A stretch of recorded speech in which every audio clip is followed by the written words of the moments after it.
What's up, guys? So welcome to the very first Jada Toys podcast. How's everyone doing? Good, good. How you doing, man? I'm doing great.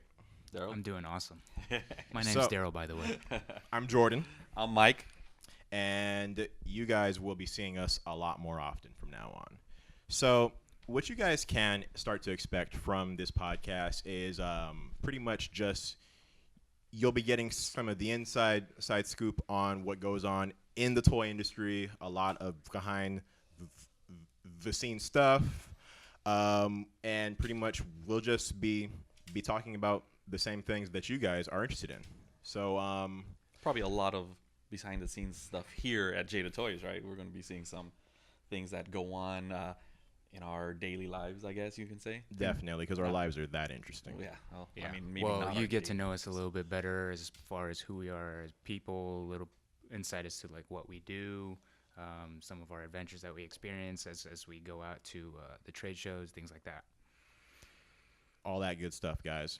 So Comic-Con took place about 2 weeks ago. Oh, Comic-Con. Everybody loves Comic-Con. Okay. So I don't think that I have to explain to everybody what Comic-Con is. Everybody knows that it's the most popular thing ever. It's ridiculous how crazy, how crowded it is. It's hard to tell how many people are actually there because you're just walking through a thick, just a massive amount of people, shoulder to shoulder, the whole Yeah. time. So It's the worst thing when you have to use the restroom, though. of my course, God. yeah, you know what you mean. Ayo, so how many people are there on average annually, would you say? I don't know. It just seems like a lot more than what they say. I don't know what the number is, but I mean it spills out into the Gaslamp district. So, I mean, there's so much more going on out there as well. It's not just inside the convention center. Yeah. Like if I had to have a guess, I'd probably say like 60,000 people. That's what it feels like. Shoot, to me, seems more like that's daily. Oh my God. Did I mention the bathroom situation? Oh man. So we actually had a booth there. A little booth. A little booth, because the cost of the real estate at Comic-Con is unimaginable. Well, it's actually more the waiting list. I mean, we've been there for 6 years now, and we've had this 10 by 10 for 6 years, and we're on a waiting list to get something larger, but we just can't get it for some reason. And so how exactly does that list work? It's just seniority. The longer you've been there, you're just getting on a list, and if something opens up, they offer it to the next person in line. Really? Yeah, so it's tough. I mean, 6 years, and that's not long enough. So we're still waiting. We're still trying to find other ways to get into a bigger spot, but we'll see. There's other possibilities, but it just hasn't worked out for us so far. So, but we'll see how it goes.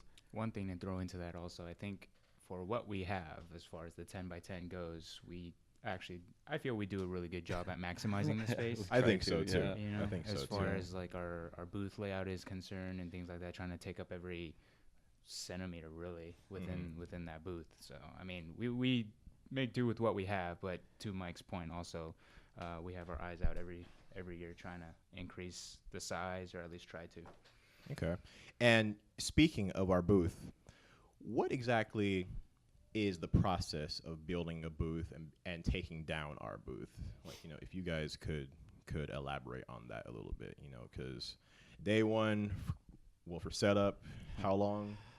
Well, actually, it Were we there? all starts maybe about 4 or 5 months out prior to the show, where we have our booth and we have to let the Comic-Con people know exactly what we want to do with the booth. So we have to do the layout. We have to make sure there's enough room for storage, enough room for the product we want to show, enough room for the employees to be able to walk around and talk to people. And one of the big reasons why we need a bigger booth is because we have meetings in our booth. Yeah. We have people come by. There's a lot of PR also. And when there's people trying to buy product, there's us trying to talk to not customers, but trying to talk to like fans about the new products that are coming out. And then we have a Marvel coming over to want to interview us. Yeah. There's just no room for it, and we need something like it gets It's high really traffic, really big. Yeah, that's for sure. I think to be able to have something where we can continually funnel people in and out, to Mike's point, other things to take into consideration when we're talking about, some of how we like to run our booth. It's like, are we going to sell at our booth? Right? If we're going to sell at our booth, then are we going to hold the inventory at our booth? How are we going to hold the inventory? Any sort of activations that we do at the show regarding giveaways, or are we going to store that?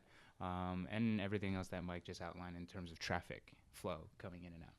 And then we have to start thinking about how, if our product is really popular, if there's going to be a line. If there's going to be a line, Right. how are we going to manage that? We don't want to get shut down because of, there's too much of a line and we're blocking all the people coming into our booth, or blocking people going into other people's booths that are around us. So we can't, we just have to worry about. Unfortunately, we didn't have to worry about that this year. But we want to get to the point where we have to worry about that. Yes. But, we just have to make sure that we manage it correctly in the future. Yes, Seems like it would be a absolutely. good problem to have. Yeah, yeah. But I say that now, and then I think when we deal with it, then we're like, oh gosh. Oh, well, shoot. Like, we had that problem at D23. And so what happened at D23? Well, Well, 'cause I'm new to. Okay, so these guys have been here for years. I'm pretty new to the company, so I don't know anything. So I need all the inside scoop. I'll let you handle this one first. All right, so D23, if you guys don't know, is the Disney show that happens twice a year. And we had a pretty big booth. It was 20 by 20, or It was something like it was pretty large, sizable. maybe yeah. 40 by 40. I don't know. It was pretty big. I think it was a 20 by 20.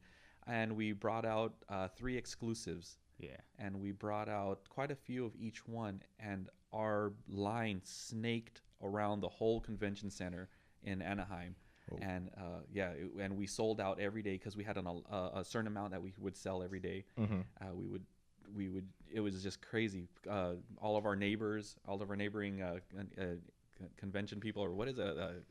Exhibitors. That's the word I'm looking for. our fellow exhibitors. Yeah, we're Our competition. because all of our line was kind of covering their booth. So the floor management was getting kind of mad at us, and they'd have to make new lines. It was crazy. It was like just lines snaking throughout the whole convention center.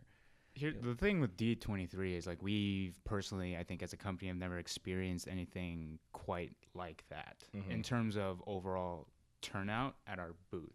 So we weren't. Well, there's a lot more we haven't experienced that came out of that show. What do you allude to?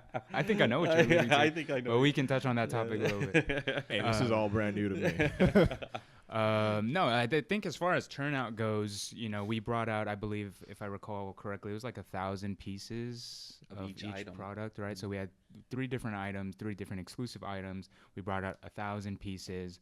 And these Disney fans are just something else, man. Yeah. Like, again, to Mike's point, like the line was ridiculous, so much so that like they had to lay, all this tape to create like different lines throughout the entire convention center. People were waiting like 3 hours to get to the line, to the front of the line to pay for the product.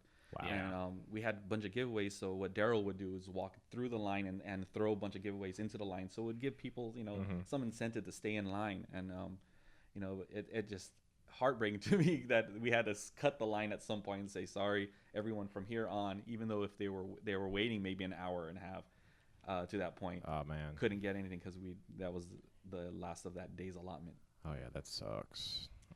Yeah. Yeah, that's why I would never wait in a 3-hour line.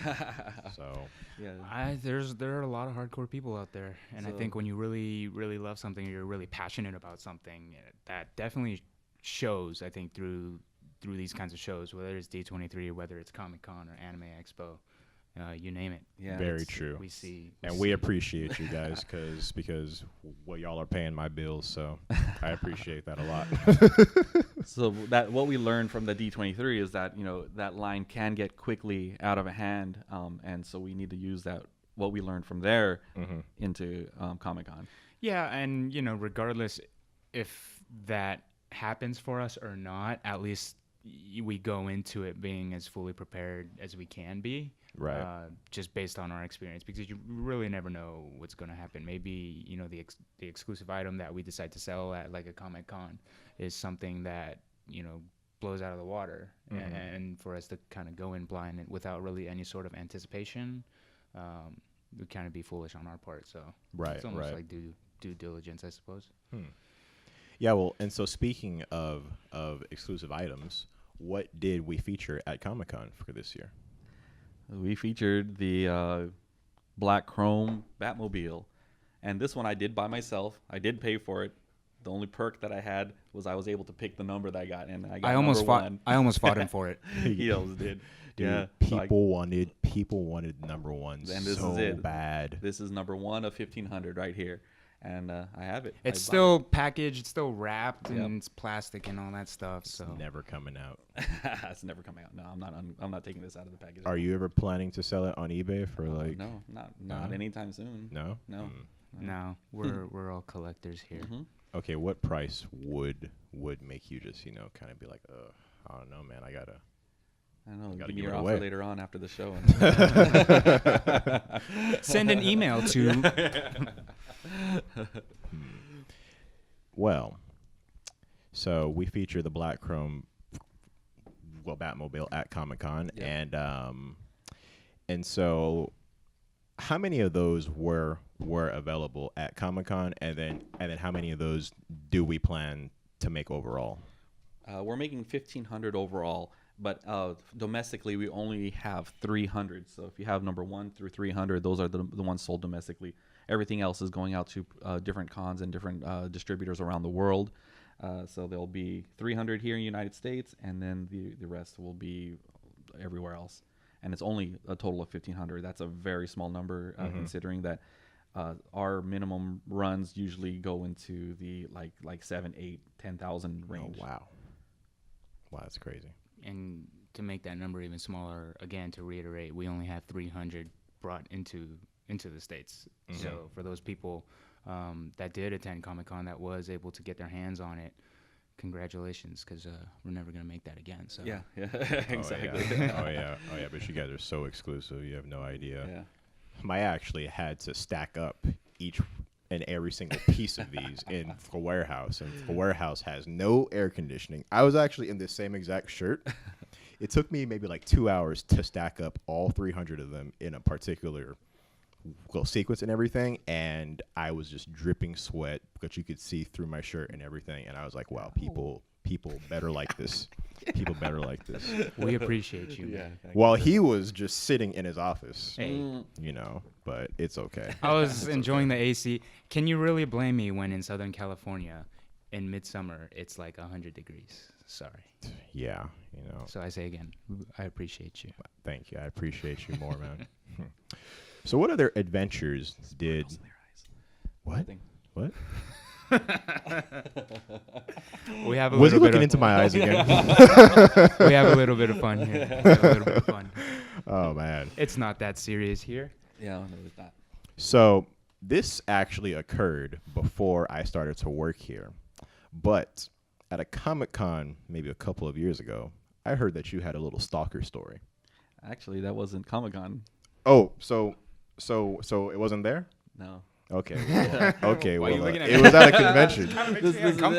These These guys know something I don't. Yeah, so this is And what for- we were alluding to earlier at D23. Well, then let's hear it. I want to hear about this one because I worked here for like 8 months now, and I still don't know the exact story behind this. All right, I suppose it's just like one of those stories that makes its rounds throughout the entire building anytime we come back from a show. But this was the same D23 event that we participated in. What was it, like 2 years ago, year and a half ago? Yeah. Right. I think Yeah. the next one's coming up next year. So it was our first ever D23, and like we talked about earlier, not really sure what to expect. So we have, all our exclusive items. We're blowing through them, and we're doing our giveaways. We're having a good time. And remember, these exclusives were a hot item during the show. I think it was, if it wasn't the most exciting item at the show, it's at least a top 5. And so, which item in particular was it again? This was the gold chrome Cruz Ramirez 124 scale. Oh, sweet. We also had the story in particular was about that one item. Okay. The gold Cruz. I can't Ramirez. remember if it was it. Oh, okay. It was- Well, I probably, I don't remember. But we had that, and we also had a twin pack from our 4-inch Metal Figs line. It was Maleficent and Briar Rose. yeah. And then we also had a 6-inch Sorcerer Apprentice Mickey. Yep. So, we moved through all of that pretty quickly. So anyway, the story goes. When he says quickly, just to let you know, we sold out midday. It was like so if the show went from 8 to 6, we were sold out by noon. Oh wow. Yeah. I this was like, near the end of the show duration. So we had moved all our product. We had no inventory left over. And typically how these things go, right? Like when we set up our booth, while we're in the process of that, we usually have a crew that breaks open, like the cases and things like that, and it inspects the product, the packaging, making sure everything is good. Because the last thing we want to sell is like a damaged box or like an imperfect figure, right? I waited all day in line for this. Yeah, exactly. Like, so those are typically the things that we do beforehand, and it more often than not, we do find a few that we remove from the inventory. Right. Now you'll have hardcore fans that come up to us, and when they ask us, "Hey, are you all sold out?" Of course the answer we're gonna give is, "Yeah, we're sold out." And sometimes they kind of keep pressing a little bit, right? And we do let them know, "Hey, we might have something in the back." However, we do also warn them, "Hey, either the paint is chipped or the package is damaged." And in this particular case, we had a fan who came up to us and was like, "Yeah, I mean, it's not a big deal. I still want to take it, right?" So we're like, okay, like if he can accept it for what it is in its current condition, no harm, no foul. So we sell it to him. Well, there was this lady that saw that transaction, and she came and she asked us, and that was like the last thing, because we don't really like doing that too much. So we just kind of shut that off. We cut it off, and she was giving us a hard time about it, and we put our foot down. We're like, unfortunately, we're very, very sorry, but we have nothing left. And she kept insisting that, "Hey, I saw that you sold this person something from the back, so you guys must have something in the back." And was she being like sort of very pushy and loud and a little bit? It wasn't like making a scene or anything. It wasn't really that became uncomfortable for us. It was, yeah. So this is what. So like, she wasn't being belligerent or loud, but she was being a little bit pushy after the times that we said no, and we were very polite to her. We're like, we're very sorry, miss. Like, we don't have anything left. We're all sold out. So that's pretty much all you can say, right? But she didn't believe. She didn't take our word for it. So actually what she ended up doing was she planted herself right on the floor in front of our booth and just sat there watching us. Yeah, so she had a sit-in protest in front of our booth just to watch us, make sure that we don't. I swear to you, this was like I don't know, must have been like a 50-year-old woman just planting herself like child in front of our booth, just like arms crossed and everything. Yeah, she's sitting straight up Indian style. Like she was just sitting there. She was just like right in front of where we had the door to our storage unit, and she was just watching the whole time. And she was there for literally like 30 No, it was like an hour. It was a long time, and we let her sit there.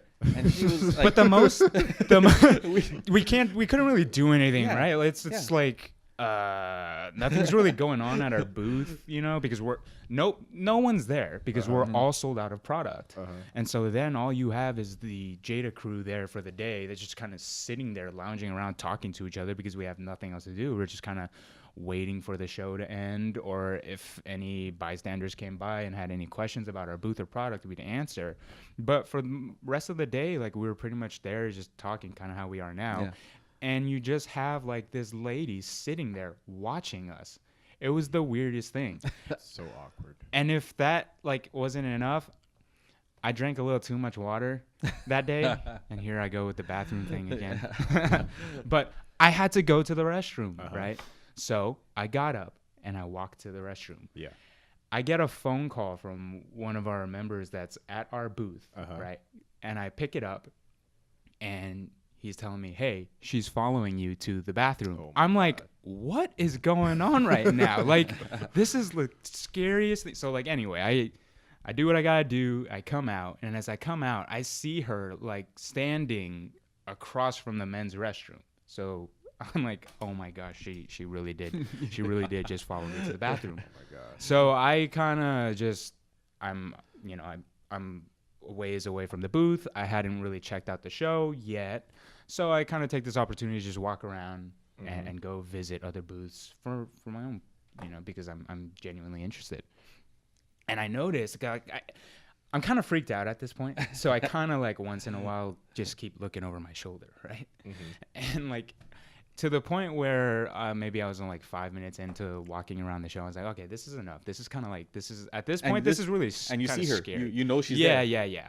So I walk back to our booth and I sit down, and she comes back to the booth, and now she's like talking to us, accusing me of maybe, I don't know, selling product or doing like a transaction like in the bathroom. And I just had to go to the restroom. Like, like, lady, I don't do those kinds of transactions in the bathroom. It's like at that point, that's when it got like really, really uncomfortable. And so we ended up having to call security. Shout out to D23 security. You guys are like the best. You guys really made me feel safe. So some big linemen. Yeah, but I mean, they were very responsive. They came back, and at any time they came, like, and she saw that we actually called security on her, like she would move. Leave. But then like she was hovering. She would just be hovering. So there was a point where like the security is there. They were kicking it in our booth, just like like keeping an eye out on everything. They were just standing there. It was almost like a bouncer in front of a club. Yeah. And I'm standing there talking to some people, and I look to my right, and then behind another booth, peeking out behind a column, there she is watching our booth from a distance. And we're like, I had no idea. I was like, do I call the security guy over? Because she was kind of far. I mean, I don't know. I didn't know what to do at that point, but it was weird. It was really awkward for everyone at the booth. At that time. Yeah, that was. Keep in mind also as a reminder, that was like not only our first D23, like my first D23 experience. So my first D23 experience got a nice lady stalker. If she happens to be listening, I hope you're doing well. But yeah, I mean, that was probably something that I'll never forget. And it's definitely something that the guys here, anytime we go to a show, it's like, hey, Darryl, maybe you might have a new stalker this time. I'm like, please, I'm not about that. I'm not trying to get another one. I mean, well, what if she's hot though? If you're into that age. Hey. Don't knock it till you tried it. Oh. Okay. Meanwhile, back at the ranch. The Jada Ranch. Anyway, so that was our D23 experience, but I have a Comic-Con experience. All right, let's see this one. Yeah. Was it for this year? Yeah, this year. So I was at the booth. I was selling product, and then a girl comes up. She's like, "Hi, how's your show going?" I'm like, yeah, it's pretty good. I got to walk around. I mean, this was like probably the second day I was there. And I'm like, man, but my feet are killing me. And she's all, let me foot massage. No. That'll be so awkward at our booth to see that. Well, let me tell you what happened. She came up and she's like, so how, how's your show going? I'm like, good. My feet are killing me because there's a lot of walking you have to do. It's like, here, let me give you some advice. Get back to your hotel. Stick your feet in the toilet and put your feet on the cold porcelain. Wait. For 15 minutes. When was this? This was after you left. So this was the Saturday after you left. Yeah. I was saving it for the show. Oh man. So yeah. So I'm like, this is my first time hearing about this. Wait. So you go to the bathroom. I mean, do you pull up a chair in front of the toilet seat and then stick your feet in? And she's like, yeah, basically, yeah. Just make sure that your feet are on the cold porcelain. So I'm there standing in the bathroom. Wait, you know what? You know what I was gonna say? I was like, I'm more impressed that you even entertained her and asked her various questions on what you should be doing. I mean, to be honest, I'd be very fascinated by that. I was tripping out. I'm like, do you really do that? I mean, how? That's pretty dirty. I mean, so she sticks her feet in the actual toilet. Yeah. Guys, we make toys. Yeah. Okay, we make toys. That was the kind of advice I got to, soothe my aching dogs. Yeah. You see, that's why every time I'm in a hotel room, I'm real cautious as to what I touch. I don't like to just walk around barefoot and just lounge all my stuff out anywhere because. God knows what's happening in there. And the maid, she's probably having a bad day, hates everybody anyway. So she's like, I'm not cleaning this up properly. Yeah. No, you got, Get you can. some toilet feet water on you. Oh man, There's some interesting people at these shows, man. I'm Yep. telling you, you never know what you're gonna come across. It's always an experience, though.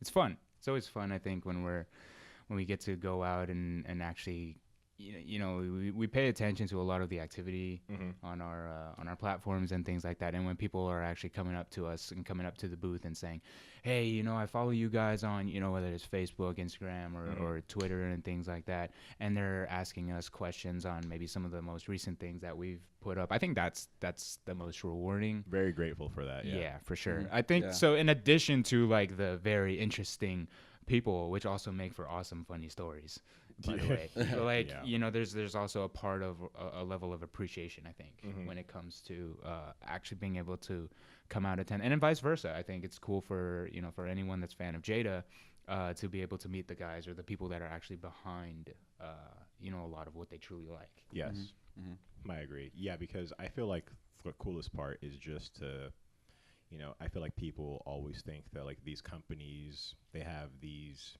fake people behind the screens on their social media, but once you actually surely have a chance to talk to somebody who works for the company and but you see that we're exactly like you, just normal human beings, it's really cool. And to have an actual conversation. All right, it's really fun because like for me, I'm a car guy, and and when car people come up to me and start talking to me about it, I it's cool that they realize that we're not just guys that are just making toys who aren't really into it. We just do it because that's our expertise. But that we're really into the car culture. Yes. I think it makes them feel more comfortable and feel more attached to the brand. Same with the pop culture people. We have a lot of guys who are hardcore into pop culture. I mean, you yourself are really big into comic book movies and comic books and cars. Oh, so I just have the perfect job. So what's your feeling about your first experience at Comic-Con? My first experience at Comic-Con, to be honest, I was not expecting how impacted it would be. And me, I'm very super introverted, and so all of this crazy chaos happening around me, it usually sucks the energy out of me. However, at Comic-Con, it was dope, man. I've always seen like people will talk about it. They'll go to these shows. I'll see it on their social media, and like I always think like, oh yeah, it's cool, but I'm okay here.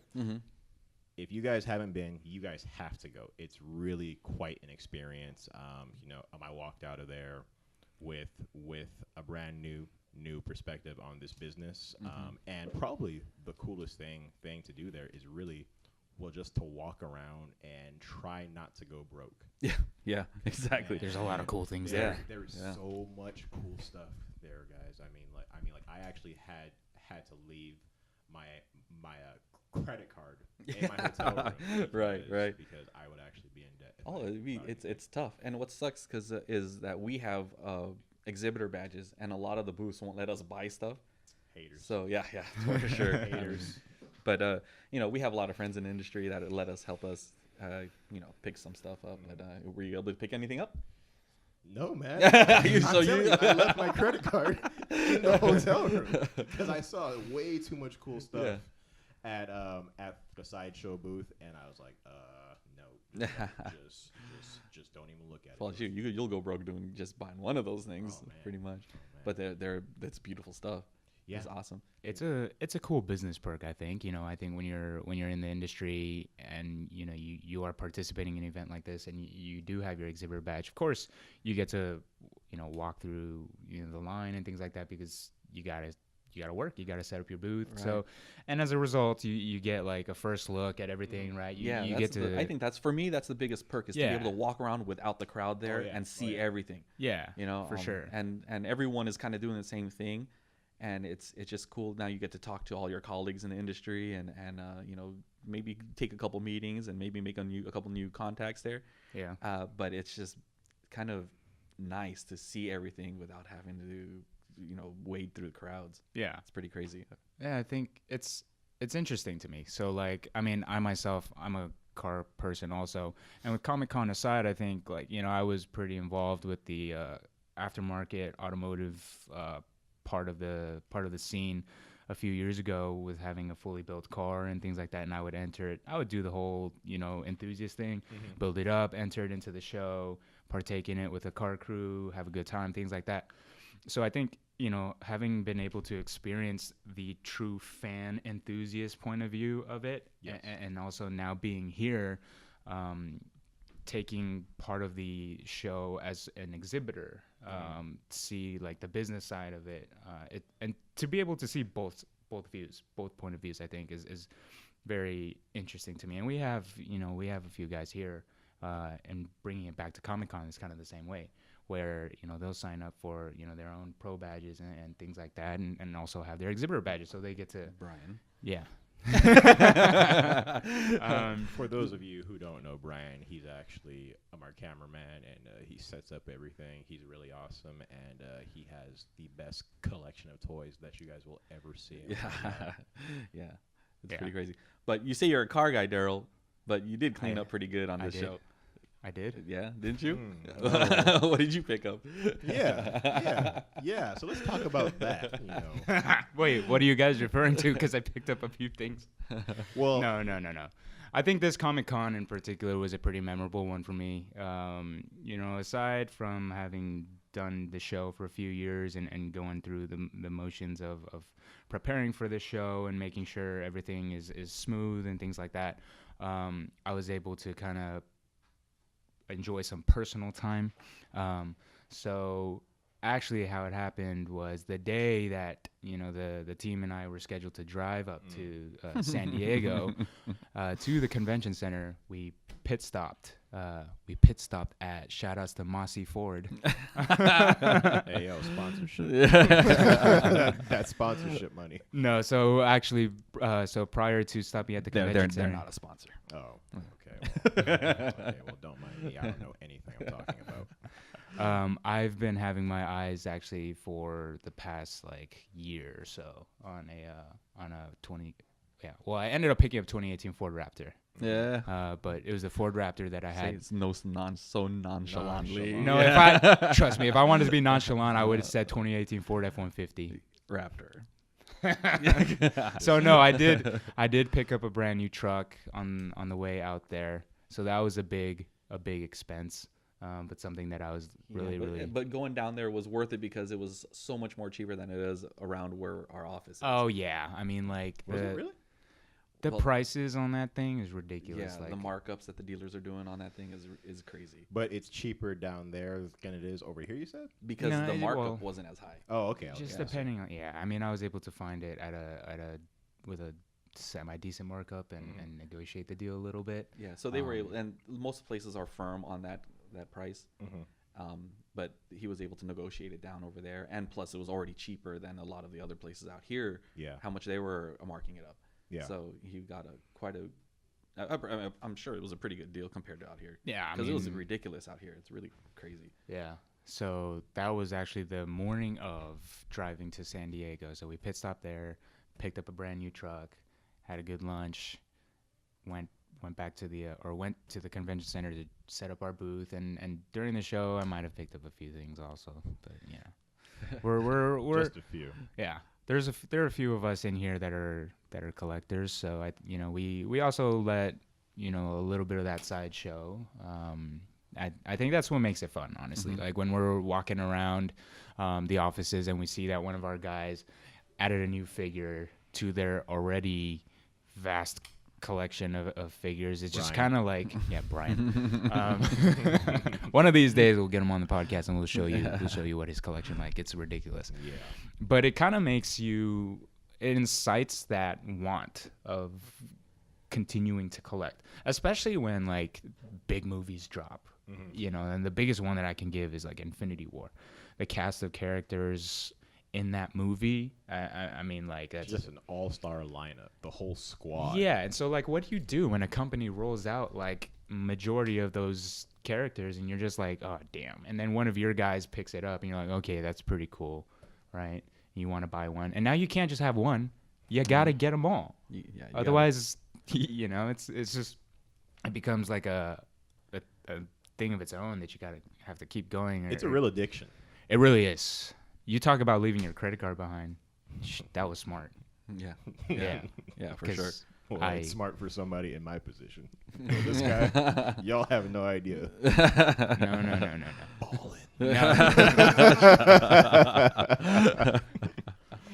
But I mean, like it's good fun, I think. And one of the things that we always say here internally is just like, well, when we get asked what we do, right, and we say we make toys, like that sounds fun. It should be fun. I think if you can say, "Oh, I make toys," in a very monotone like voice or whatever. I make toys. I hate my life. Yeah, no, it's really weird. It shouldn't be that. It shouldn't be that. It shouldn't be that. It's funny because it shouldn't be that. But whenever I talk to people, and that's when I realize how fun of a job I have is when people ask me what I do, because I don't really realize it, because today it's every day is work. You come in and you do all this stuff, but it just feels so normal for me to be around toys and play with toys and collect them. Yes. And when someone says, "Oh, what do you do for work?" "Oh, I work for a toy company." That's pretty cool. You kind of realize that after you talk to them, because there's a lot of jobs out there that are just, you just do the same thing over and over again, but it's never the same in the toy company, in the toy industry. It's fun. It changes all the time. It's stressful. It's very stressful. But that's for sure. Yeah. But it's also, you're around toys. How bad can it really be? Right. I think to elaborate on that point also is just, yes, it's at the end of the day, I think when you're able to kind of put that into perspective and realize, oh, we make toys, like it should be fun, because at the end of the day we're producing something for someone that's a diehard fan of something, right? And if we could do it justice, I think that's the ultimate win for us. But also on the back end, like we're all car guys, so kind of using vehicles for example, like when we're kind of creating a new design or something like that, and we get a prototype that comes in, we have a team that kind of just looks at the prototype, things like that. And as car guys, I think the coolest thing is to be able to replicate maybe something that you can't really have in reality, or maybe something that you're a true fan of. Putting that passion back into the little model that the fans collect. I think that in and of itself is really fun. Yes. It's like a video game, I think. When you're playing like Need for Speed, or you're playing like Forza or something. It's a simulation. Kind of. You're like, oh, how would this look on this car? Like if we ran it with this paint job or this wheel execution, or maybe it needs to be lowered a little bit more. I think that's where it gets really, really fun, and that's where that side of us really, really shows. Yes. What I think is really fun is that when we start doing stuff which seems sort of fantasy, but then it becomes reality in the like the real car, the one-to-one car world. Like for example, back when I first started with Big Time Muscle had huge rims on muscle cars, and with super deep dish wheels. People were talking to us and like, oh, that's not realistic, that's not real. But that's the style that we wanted. That's the style we were going after. It was labeled a Jada style. Now, if you go to SEMA, you see that exact same style done on real cars. Yeah. And it's kind of like, it wasn't too far off. It was, were we the trend makers? Maybe not. I don't know. But it was. Yeah, we were. Oh, yeah. Definitely. That's where it went. And people are doing it now, and it's really cool to see. And then also, what's cool to see is like sometimes we'll do graphics. We'll do on a car, and someone will replicate it on their real car. And we also do it vice versa. If we see a car that we really like, we'll contact these guys and say, hey, we want to do your car in diecast. Right. And we do that every once in a while, and you'll see it. And it's cool for not only us because we get a cool car that's recognizable, but I think it's also good for the industry because the car culture out there, if you do a cool car and there's a possibility of a car being made in a toy, I think it just promotes the whole industry as a whole. I agree. It's fun, and I think that is one of our biggest differentiations as a toy company. I think because at the end of the day, when we talk about some of the things that we do, as far as like the marketing is concerned, to really kind of root ourselves into like the true guerrilla marketing or grassroots marketing of it all, and really aligning ourselves with partners that are really active in the car community, that are really tied into the community as a whole. Jada then eventually kind of becomes synonymous with all these other companies that are actively participating in this whole thing. It's good for everybody involved, because as an enthusiast, it's kind of like that's the cherry on top, right? Mm-hmm. I think when you're building a car, you enter it into the shows, you get all this publicity and recognition, right? You start winning awards, and you get a feature in a major publication, right? That's cool. But how can we take that one step further? Right. I think to have your car almost immortalized in a die-cast form, that's like, to me, the cherry on top. Yep. Okay, well, that's an interesting way to put it, to have it immortalized. Yeah. I like that. Yep. Yeah. So I think, coming from how we see it in that way, I think that's what makes it really rewarding. And again, to Mike's point, it's kind of like, well, when we do go out to these shows, obviously for work, but it's kind of like you mix work with pleasure, right? Because it's truly something that you really enjoy. So we're out there and we're constantly, if you want to say scouting, right? Taking a look at all the potential vehicles that are out there. And we might leave a note like, hey, like, we work at Jada Toys, we really dig the vehicle, let's talk, let's see what we can do. And from there, I think, that's where it gets really fun, because then we'll try and invite these guys out to our HQ, show them around, give them a full-on tour. We'll do a mini photo shoot outside of the Jada building, give them some cool swag. Have them on the podcast. Maybe have them on the podcast, possibly. And then they kind of get to see like a little behind the scenes of everything that it takes to make a model car. And it's even cooler when they know that it's going to be their car.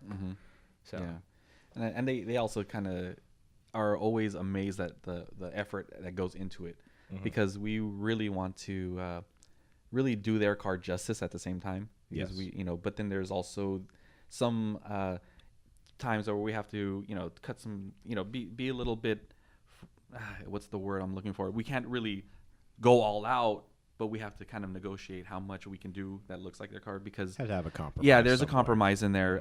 But the end product is usually really, really close to those guys' cars, and both parties are always really happy at the end.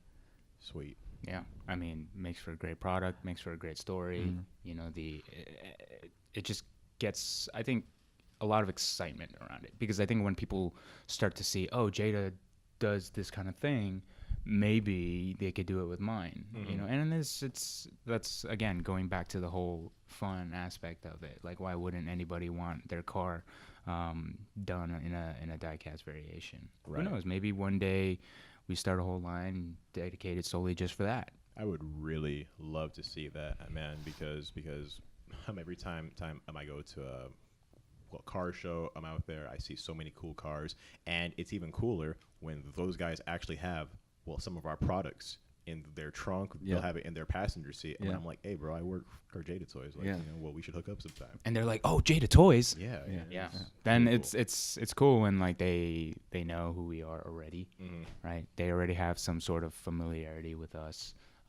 It's an instant bond in a way, Yeah, it makes it easy. Kind of brings it down a little bit. Yeah, right? A little bit more relatable. So, yeah, it's cool. Wow. All right, guys. So, I'm all out of stuff to say. Does anybody else have anything that they want to add? I mean, really, I think it's just it's our pleasure, I think, to really kind of give a little bit more of an insight, to the people that are really truly following us, that are actually genuinely interested in what we do.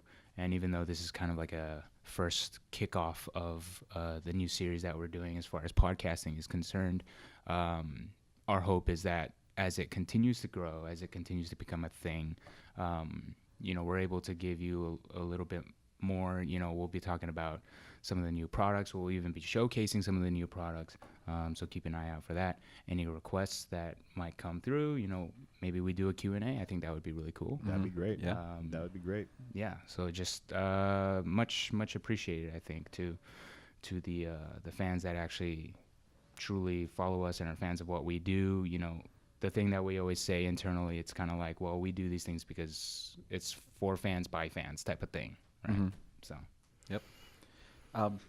For me, like doing this, what we do, our products is all we're trying to do is make a kid smile, make them feel good inside. Whether it's a young kid or an adult kid, we're all in this and like to collect and like to play with toys because it makes us feel good inside, and that's what we're all about. And that's how hard and how much of it is really stressful when that's your end result is making someone happy. Right. And hopefully this podcast will do the same and help you guys get more of an insight of what we do.